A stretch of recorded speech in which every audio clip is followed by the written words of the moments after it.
राज्य विधानमंडल भारतीय संविधान अनुच्छेद 168 के 1 व 2 इसमें जो व्यवस्था दी गई है इसके अनुसार प्रत्येक राज्य के लिए एक विधानमंडल होगा जो राज्यपाल तथा कुछ राज्यों में से 2 सदनों से तथा कुछ राज्यों में 1 सदन से मिलकर बनेगा। जहां किसी राज्य के विधानमंडल के 2 सदन होंगे वहां एक विधानसभा और दूसरा विधान परिषद नाम से जाना जाएगा। संविधान की व्यवस्था के अनुसार कुछ राज्यों में विधानमंडल के 2 सदन हैं और कुछ राज्यों में विधानमंडल 1 सदन है जिसको हम विधानसभा कहते हैं। जहां जहां विधान परिषद है या जहां का विधानमंडल द्विसदनात्मक है उनमें हम देखेंगे हमारे 7 राज्य हैं: बिहार, महाराष्ट्र, कर्नाटका, उत्तर प्रदेश, जम्मू कश्मीर, आंध्र प्रदेश और तेलंगाना। इस तरह से जो 7 राज्य हैं इनमें ये द्विसदनात्मक हैं, विधानमंडल है यहाँ पे, और शेष राज्य जो हैं वो 1 सदनीय हैं जहां पे विधानसभा है। इसके हम अंग देखेंगे, 3 अंग हैं राज्य विधानमंडल के। 3 अंग। सबसे पहला हमारा प्रमुख होता है राज्यपाल। राज्यपाल विधानमंडल के किसी सदन का सदस्य न होते हुए भी विधानमंडल का अभिन्न अंग है, अर्थात विधानमंडल से हम राज्यपाल को अलग करके उसकी कल्पना नहीं कर सकते। इसके बाद हमारा आता है विधानसभा, लेजिस्लेटिव असेंबली। इसे विधानमंडल का लोकप्रिय या प्रथम या निम्न सदन, लोअर हाउस कहते हैं। इसके सदस्यों का निर्वाचन जनता के द्वारा प्रत्यक्ष मतदान प्रणाली के आधार से होता है। तीसरा हमारा विधान परिषद, लेजिस्लेटिव काउंसिल। इसे विधानमंडल का द्वितीय उच्च सदन, अपर हाउस जिसको हम कहते हैं। इसके सदस्यों का निर्वाचन अप्रत्यक्ष रूप से होता है। अब हम देखेंगे विधानसभा का गठन।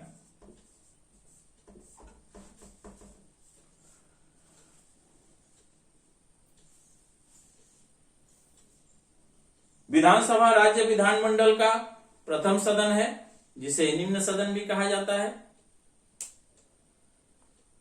यह सदन विधान परिषद से अधिक शक्तिशाली होता है। विधानसभा के गठन के जो आधार हैं उसमें सदस्य संख्या, इसका उल्लेख 170 भारतीय संविधान के अनुच्छेद 170(1) में दी गई है।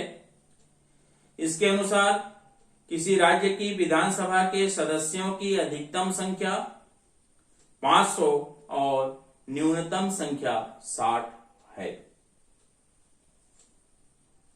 चुनाव के लिए प्रत्येक राज्य को भौगोलिक आधार पर अनेक निर्वाचन क्षेत्रों में विभाजित किया गया है।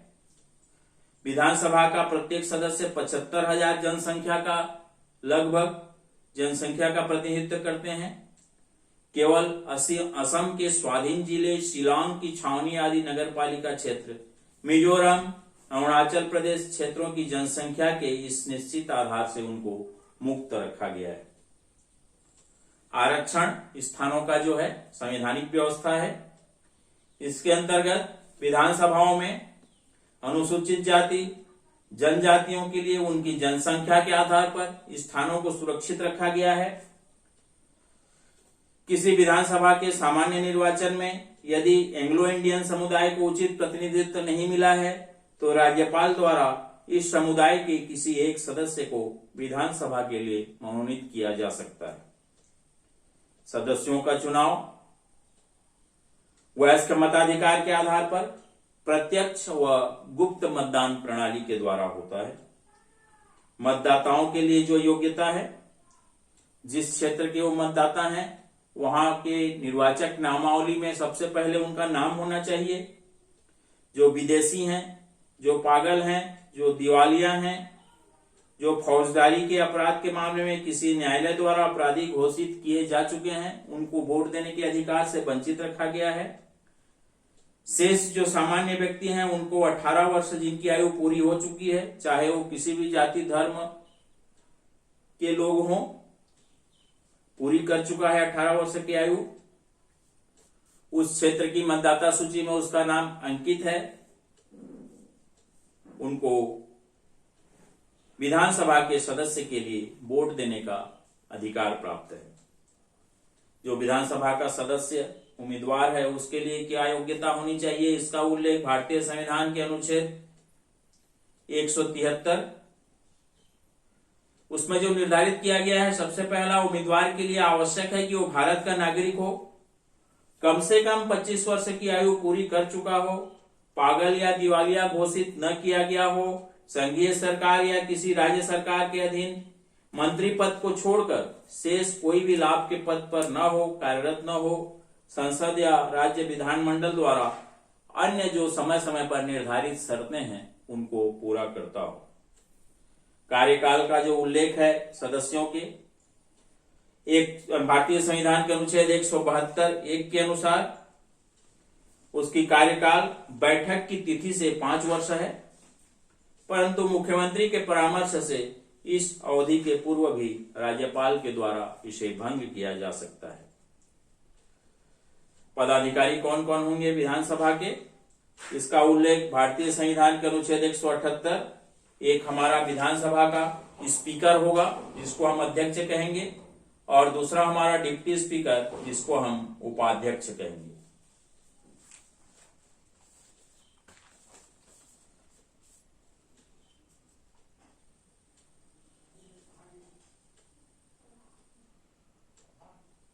विधानसभा के अध्यक्ष और उपाध्यक्ष को विधानसभा के संबंध में वो समस्त शक्तियां प्राप्त हैं जो शक्तियां लोकसभा के अध्यक्ष और उपाध्यक्ष को लोकसभा के संबंध में प्राप्त हैं।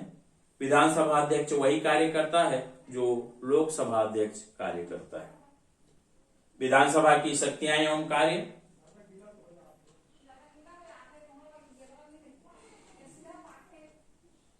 इसमें सबसे पहला व्यवस्थापिका संबंधी शक्तियां एवं कार्य। कानून निर्माण के क्षेत्र में विधान परिषद से विधानसभा जो है अधिक शक्तिशाली है। राज्य सूची के विषयों पर कानून निर्माण करने के अतिरिक्त इसे समवर्ती सूची के विषयों पर भी कानून निर्माण करने की शक्ति प्राप्त है, परंतु इसके द्वारा बनाए गए कानून और संसद द्वारा बनाए गए कानून में किसी प्रकार का गतिरोध या विरोध स्थिति निर्मित होती है तो इसके द्वारा बनाए गए कानून जो है वो निरस्त कर दिए जाते हैं। लोकसभा द्वारा पारित किसी भी साधारण विधेयक को विधानसभा के द्वारा विधान परिषद केवल 3 माह तक के लिए विचाराधीन रख सकता है। अंततः विधानसभा का निर्णय ही अंतिम व सर्वमान्य होता है। कार्यपालिका संबंधी शक्तियां एवं कार्य। राज्य मंत्रिपरिषद विधानसभा के प्रति सामूहिक रूप से उत्तरदायी होता है। वह विधानसभा के विषयांतर विकास पर्यंत तक ही अपने पद पर बना रहता है।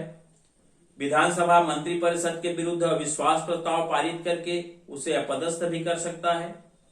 इसके अतिरिक्त विधानसभा के सदस्य प्रश्न पूछकर, कार्य स्थगन प्रस्ताव और निंदा प्रस्ताव रखकर सरकारी नीति की आलोचना करके मंत्रिपरिषद पर पूर्ण नियंत्रण रखते हैं। वित्त संबंधी कार्य एवं शक्तियों के अंतर्गत विधानसभा की वित्त पर पूर्ण नियंत्रण की शक्ति निर्विवाद शक्ति है। कोई भी वित्त विधेयक पहले विधानसभा में प्रस्तावित किया जाता है, विधान परिषद में नहीं प्रस्तुत किया जा सकता। विधानसभा से पारित हो जाने के पश्चात वित्त विधेयक विधान परिषद को भेजा जाता है।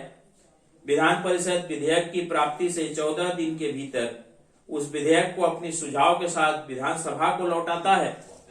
यदि इस अवधि में विधान परिषद उस विधेयक को अपने सुझावों के साथ विधानसभा को नहीं लौटाती है तो उसे उसी रूप में स्वीकृत माना जाता है जिस रूप में स्वीकृत करके विधानसभा ने विधान परिषद के पास भेजा था। अन्य शक्तियों एवं कार्य के अंतर्गत विधानसभा के निर्वाचित सदस्य राष्ट्रपति के निर्वाचन में भाग लेते हैं। संविधान के अनुच्छेदों में संशोधन करने के लिए भारतीय संघ के कम से कम आधे से अधिक राज्यों के विधानमंडलों की स्वीकृति आवश्यक होती है।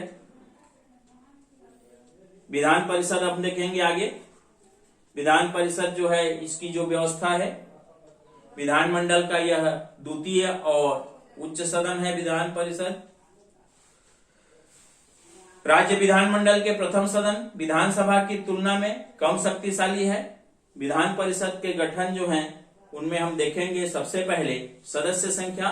संविधान के अनुच्छेद 171(1) किसी राज्य की विधान परिषद के सदस्यों की संख्या उस राज्य की विधानसभा के सदस्यों की संख्या की 1/3 से अधिक और 40 से कम नहीं होगी।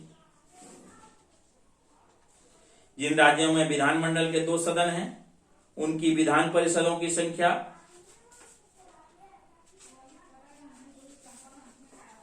7 राज्य अभी हम अध्ययन किए हैं। उन विधान परिषदों के सदस्यों की संख्या हम देख लेते हैं। सबसे पहला बिहार, कुल सदस्यों की संख्या हमारा 75। कर्नाटक के कुल सदस्यों की संख्या विधान परिषद के 75। महाराष्ट्र का हमारा कुल सदस्यों की संख्या 78। इसके बाद हमारा कर्नाटका के सदस्यों की संख्या 75। उत्तर प्रदेश 100। जम्मू कश्मीर 36। आंध्र प्रदेश 50। तेलंगाना 40।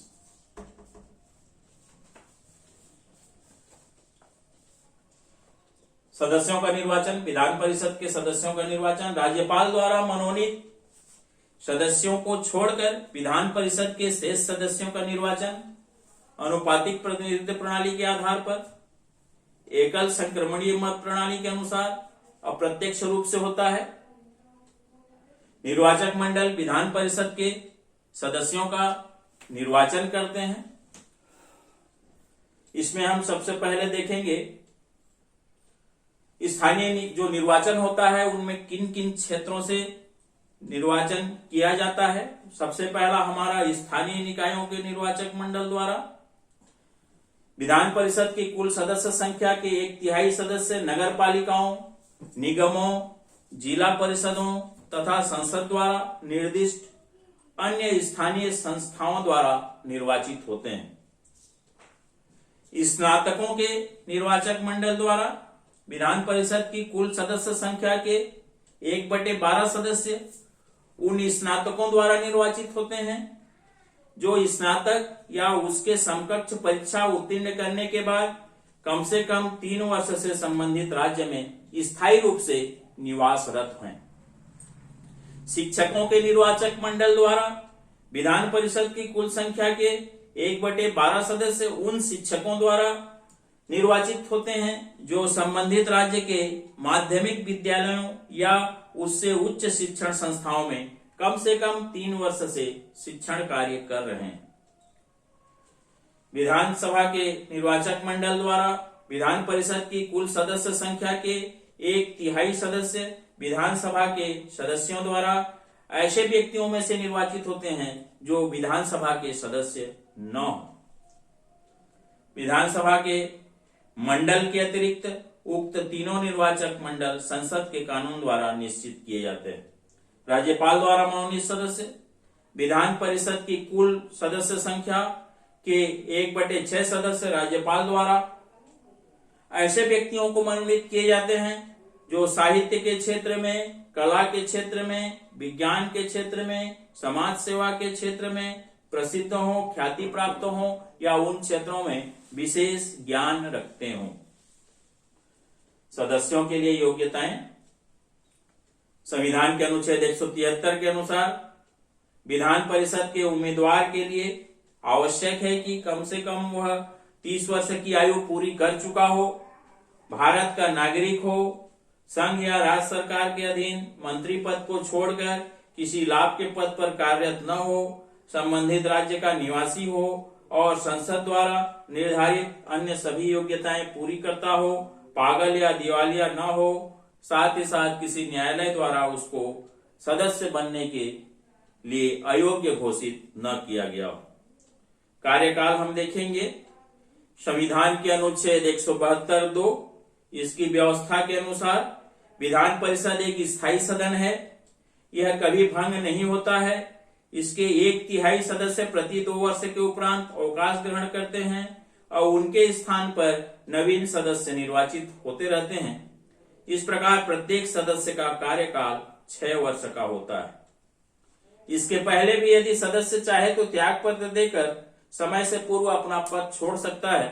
चुनाव के पश्चात कोई भी सदस्य सदन की अनुमति के बिना लगातार 60 दिन तक सदन के अधिवेशन से अनुपस्थित नहीं रह सकता।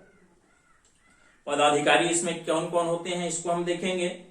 भारतीय संविधान के अनुच्छेद 182 इसकी व्यवस्था के अनुसार विधान परिषद के 2 पदाधिकारी हैं, सभापति जिसको हम चेयरमैन कहते हैं और उपसभापति जो हमारा डिप्टी चेयरमैन होता है।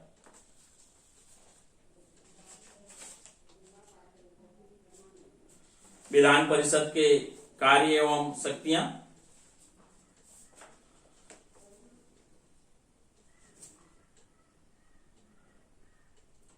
सबसे पहला व्यवस्थापिका संबंधी शक्ति एवं कर्तव्य।